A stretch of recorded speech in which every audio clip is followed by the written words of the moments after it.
Alright, so again, good day, sophomore flames. Okay, this is again Marge, and we are now on the discussion on Module 10, difference between acts of man and human act. Okay, so that's going to be our topic for Module 10. So we have just discussed Module 9, and that is the stages of moral development. Now, for this time, we're going to discuss Module 10, and again, that's the difference between acts of man and human act. Okay, so before we go into the formal discussion, let's have the lesson objectives. So at the end of the lesson, so you should be able to differentiate human acts from acts of human, and you should also be able to make an essay about life that is grounded on human acts. Okay, so let's talk about human acts first. Now, human acts, okay, is being defined as an action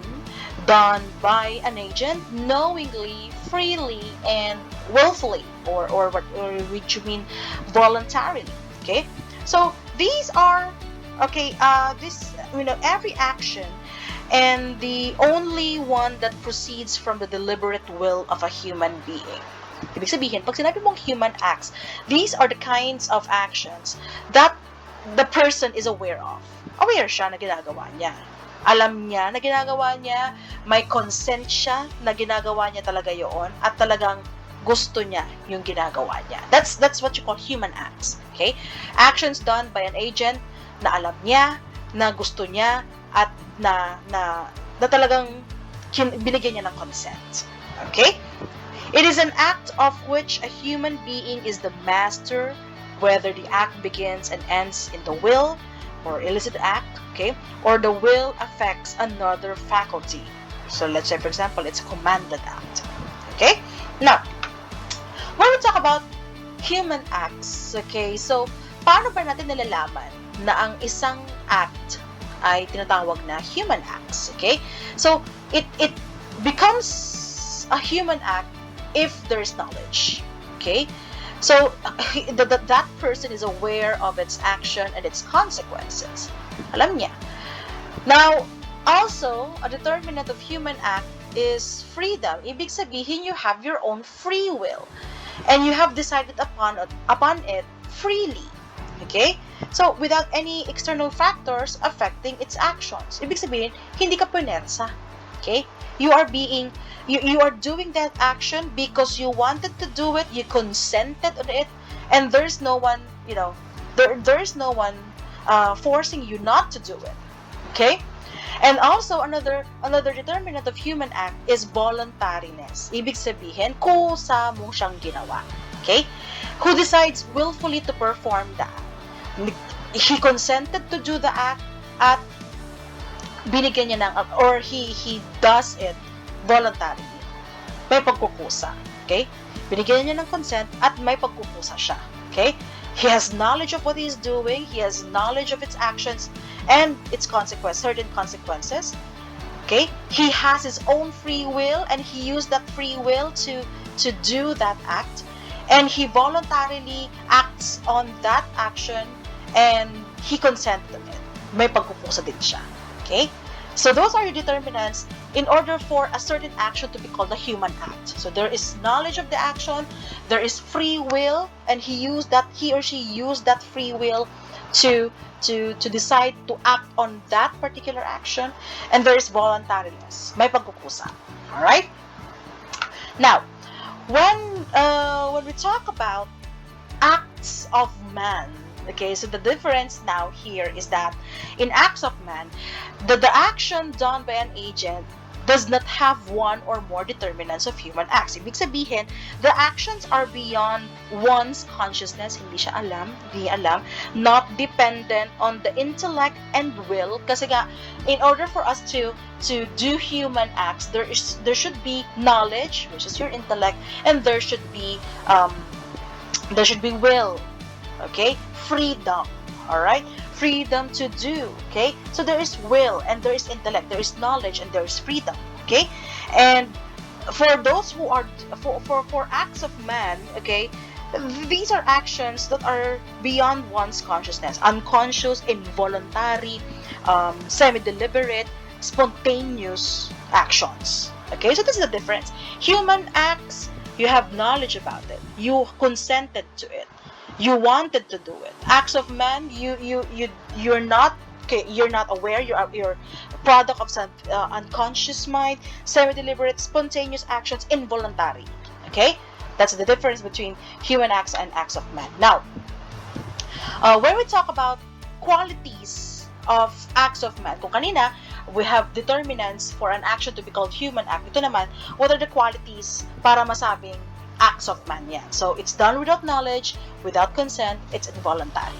Okay? So, yung mga words na ginamit to identify the qualities of acts of man, okay, is the opposite of the words that we have used in human acts. Okay? Now, in this case, okay, we have to determine the differences between human acts and acts of man. So, as alam na natin na in human acts, acts with conscious knowledge, acts that are done freely, acts that are done with consent. Okay? Those that are freely chosen in consequence of a judgment or of conscience. Acts of man happen naturally. Okay? Without self-awareness, without deliberation, without reflection. Hindi, instinctive siya, spontaneous siya. Okay? Now, in human acts, okay, human acts are different from acts of man, and because we cannot talk about goodness and badness of an act if we are dealing with acts of man. Okay? Hindi ka nga aware na ginawa mo yung action na yon. Paano mo i-judge yung bagay na yon kung hindi kung good ba yan or bad ba yan? Kung in the first place, the person who did that was not conscious about it. Okay? I mean, if it's an act, if it's acts of man, okay, hindi siya pwedeng i-judge if it's good or bad. Kasi based on our understanding of acts of man, okay, it's done without deliberation. Hindi siya aware, walang consent, okay? The action was instinctive, is spontaneous. The action being done in acts of man is instinctive. It's spontaneous, okay? All right? Na parang hindi nagkakaiba na sa mga animals, okay? So human acts cannot be judged whether it's good or bad, okay? Only with human acts can we determine whether an act is moral or immoral.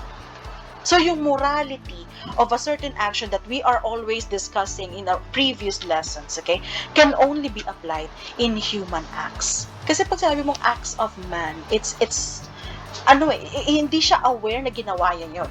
The action, the person doing the action was not aware that he was doing that action. Okay? There was no consent, okay? Walang pagkukusa. Okay? Maybe there's coercion pa. Okay? So judging whether an act is good or bad can only be done in human acts. Okay? So ethics is not concerned with acts of man, but only with human acts. Human acts are moral acts. Okay? The nature of human acts makes man responsible. Okay? Since alam niya yung ginagawa niya, alam niya yung consequence, that's why nabibuild ang pagiging responsible ng isang tao. Okay? If a person is aware of what he is doing and he is aware of the consequences of such action, okay, then that person develops his sense of responsibility. Okay? Human acts are imputed to him as worthy of praise or blame, of reward or punishment. They tend to be repeated to form habits. Habits coalesce into what we call a man's character. Thus, we find verified the dictum of ethics, a man is what his human acts make him. Okay? So sabi daw, since we do human acts and we are being judged based on the goodness of or badness of the action on our human acts, okay, we tend to do what is good, and that becomes a habit. Okay? So kung ano yung mga ginagawa mo, kung ano yung mga human acts mo, that becomes your character. Alright? That becomes you. Okay? So, when we talk about the moral determinants, okay, of the moral determinants of human acts. Okay, so we have the object of the human act. Okay, we have the intention. Okay, and the circumstances. Now, when we talk about the object, okay, so the object of the human, for example, lang, okay, the object of murder is the taking of an innocent life. Murder is objectively wrong, and thus the taking of the innocent life is never morally good.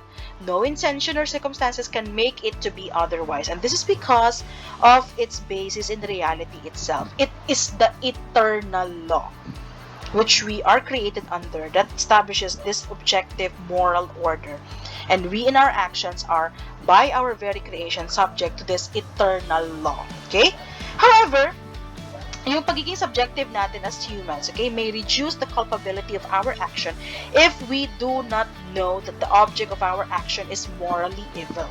While this cannot change the objective nature of the act, one may be more or less morally responsible for the good or evil of the action based on one's knowledge of the objective character of the act. So parang ang sinasabi dito when it comes to the object of the human act, okay, parang technically sinasabi niya, kapag hindi ka aware na nakapatay ka, you cannot be judged out.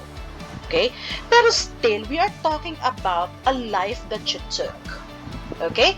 And that's the eternal law that we have in our land. Okay? Even if you're not aware, okay? Even if you're not aware that you have killed somebody, that's our eternal law. That's our eternal law in our land. That it's not good, it's bad to kill. It's morally evil to kill. Okay? So even if you're not aware that you have killed somebody, you're still liable. Okay? You're still liable.